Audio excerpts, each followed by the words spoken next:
Join کر چکے ہیں سینئر اینکر پرسن صحافی اور تجزیہ کار طلعت حسین صاحب بھی۔ طلعت صاحب بہت شکریہ آپ کے بھی وقت کے لیے۔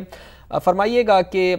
امریکہ اور اسرائیل جو چاہتے تھے اس حملے کے نتیجے میں کیا انہوں نے اپنے اہداف حاصل کر لیے ہیں؟ طلعت صاحب آپ کی کیا رائے ہے؟ دیکھیں، ایک تو میرے سامنے ہمیں بتانا چاہیے کہ جو فیکٹ ہے وہ یہ ہے کہ یہ حملہ اسرائیل کی طرف سے کیا گیا ہے ایران پر۔ اگر آپ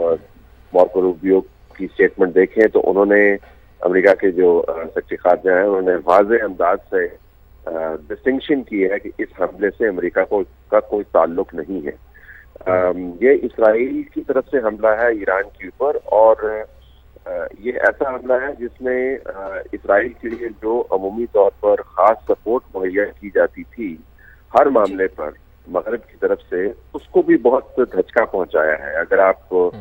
مغربی میڈیا کی کوریج سے اندازہ لگانا چاہیں اور جس قسم کے بیانات ان کے نمائندگان کی طرف سے آ رہے ہیں، مثلاً برطانیہ کے وزیر اعظم کا اگر آپ بیان دیکھیں، امریکہ کے اندر سے جو بیانات آئے ہیں ان کا جائزہ لیں، یورپ کی طرف سے جو رد عمل آیا ہے اس کا جائزہ لیں، تو آپ کو پتہ چلے گا کہ اسرائیل کا یہ حملہ اس لحاظ سے تو غیر معمولی ہے کہ ایران عراق وار کے بعد اور 2024 میں جنہوں نے حملہ کیا ایران کے اوپر، اس کے بعد یہ سب سے بڑا حملہ ہے ایران کی سوائل پر۔ لیکن ایک غیر معمولی بات یہ بھی ہے کہ اسرائیل کو وہ سپورٹ نہیں ملی بین الاقوامی طور پر جس کی وہ توقع کر رہا تھا، لیکن ظاہر اسرائیل نے اس معاملے پر سپورٹ کی طلبگاری کی نہیں۔ تو ایک تو یہ واضح ہو جائے یہ کوئی بین الاقوامی حملہ نہیں ہے ایران کے اوپر، یہ اسرائیل کی طرف سے حملہ داغا گیا ہے۔ دوسری بات یہ ہے کہ اس حملے کی کوئی بنیاد ہے نہیں، یہ نہیں کہ اسرائیل کو کوئی بنیاد چاہیے۔ دنیا بھر میں یہ بھی ایک تصور گھوم رہا ہے کہ یہ ان پرووکڈ حملہ ہے، اور جب آپ ان پرووکڈ حملہ کرتے ہیں، اور یاد رکھیے کہ یہ ان پرووکڈ حملہ صرف ایران کی سوائل پر نہیں ہے، ان کے سائنسدان اور ان کی افواج کے سربراہان کو ٹارگٹ نہیں کیا گیا، یہ ان کی نیوکلیئر فیسلٹیز کے اوپر حملہ ہے۔ تو اگر آپ حملوں کے سکیل میں جائیں گے تو یہ ایکسٹریملی جو ریڈ کیٹیگری کا حملہ ہے، یہ وہ والا حملہ ہے جس کے بعد ظاہر ہے دنیا کے اندر سخت قسم کی پریشانی ہے۔ اگر آپ آئل پرائسز کو دیکھیں تو آلریڈی وہ پروجیکٹ ہو رہی ہے کہ 122 کے اوپر چلی جائے گی بیرل۔ اگر آپ سٹاک مارکیٹس کا حوالہ دیکھیں تو سٹاک مارکیٹس پلمٹ کر رہی ہیں۔ اسٹریٹ آف ہارمز کے اندر اگر رد عمل آ جاتا ہے تو وہاں سے 20% دنیا کا آئل موو کرتا ہے۔ تو دنیا اس حملے کے پیچھے نہیں کھڑی ہوگی، یہ ذہن میں ہمیں رکھنا چاہیے۔ ایران کے لیے ایک بہت ظاہر ہے خطرناک صورتحال ہے۔ ریپیٹڈلی انہوں نے اظہار کیا کہ وہ اس کا بدلہ لیں گے، جو ماضی میں بھی حملے ہوئے اس میں انہوں نے کمٹ کیا کہ ہم بدلہ لیں گے، لیکن ہم نے یہ بھی دیکھا کہ مسلسل وہ اپنی سرزمین کا تحفظ کرنے میں ایک تو ناکام رہے۔ چلے وہ تو آج کل کی جنگ کس قسم کی ہے، آپ نے میزائل داغنے ہیں تو وہ اگر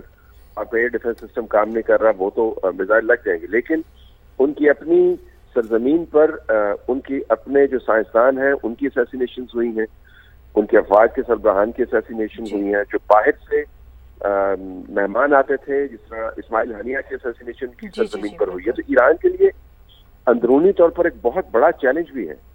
ایبسلیٹلی۔ اور طلعت صاحب میں اس جانب آنا چاہ رہی تھی کہ کیا آپ کی اس گفتگو سے ہم یہ اخذ یا میں یہ اخذ کر سکتی ہوں کہ حماس کے سربراہ سے لے کر اب تک اسرائیل جس طریقے سے ایران کے اندر اپنے ٹارگٹس کو، اپنے اہداف کو نشانہ بناتا رہا ہے، آج چاہے وہ سائٹس ہوں یا پھر چاہے سائنسدان ہوں اور یا بڑی لیڈرشپ ہو جن کے نام ابھی سامنے آ رہے ہیں طلعت صاحب، یہ ایک لمحہ فکریہ ہے طلعت صاحب، یا پھر اسے ہم سکسیسفل انٹیلیجنس کا نام دے سکتے ہیں، یا ہم اس کو ایک زبردست پینیٹریشن کا نام دے سکتے ہیں اسرائیل کی جانب سے ایران میں، یا واقعی اسے ایک لمحہ فکریہ کا نام دینا چاہیے طلعت صاحب؟ میرے خیال میں لمحہ فکریہ تو اس سے بات آگے چلی گئی ہے۔ یہ ایران کے لیے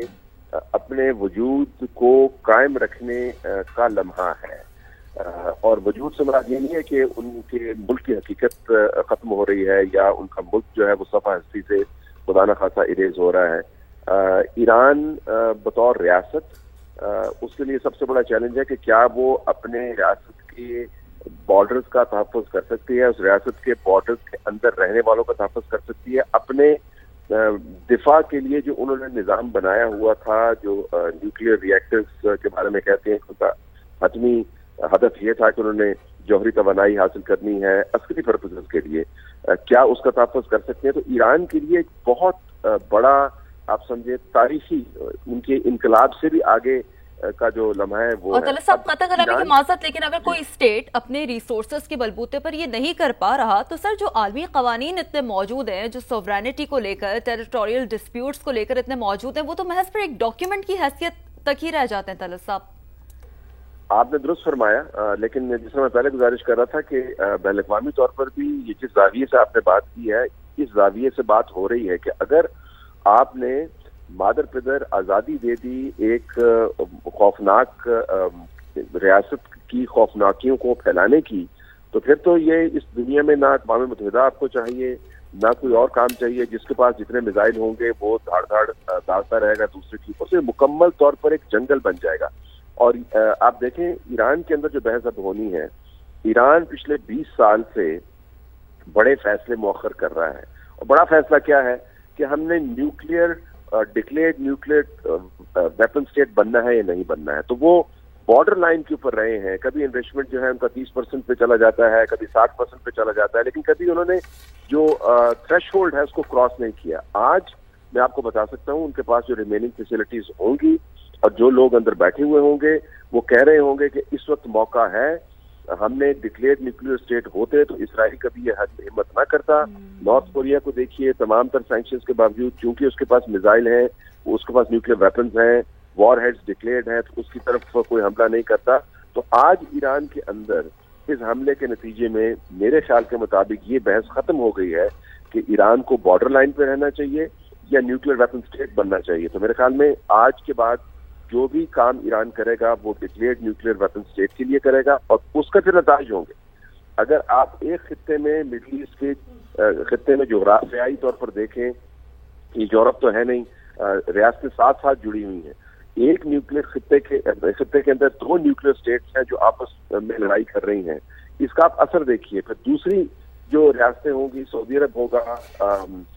قطر ہوگا، وہ بھی چاہیں گے، یو اے ہوگا کہ ہمارے پاس نیوکلیئر ویپنز ہو، ترکی چاہے گا ہمارے پاس نیوکلیئر ویپنز ہو. تو اسرائیل کے اس حملے میں صرف ایران کے اندر اس نے تبدیلیاں نہیں لائیں سوچ کی اور دوسرے نظام کی، بلکہ سارے خطے کو شدید قسم کے خطرات سے دوچار کر دیا. اور دنیا ظاہر ہے اس کے اوپر خوش نہیں ہوگی. جی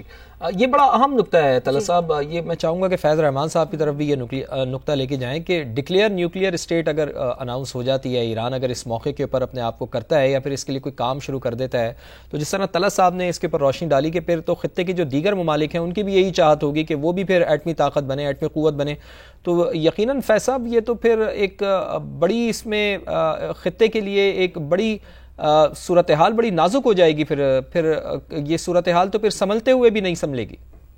بالکل، میں نے اس سے پہلے بھی عرض کیا تھا کہ اس وقت دیکھیے جو پوزیشن ہے دنیا میں، یعنی کم از کم ایران کو ایٹامک پاور بننے کی پوری دنیا میں کوئی اس کو حمایت حاصل نہیں ہوگی. نمبر 1،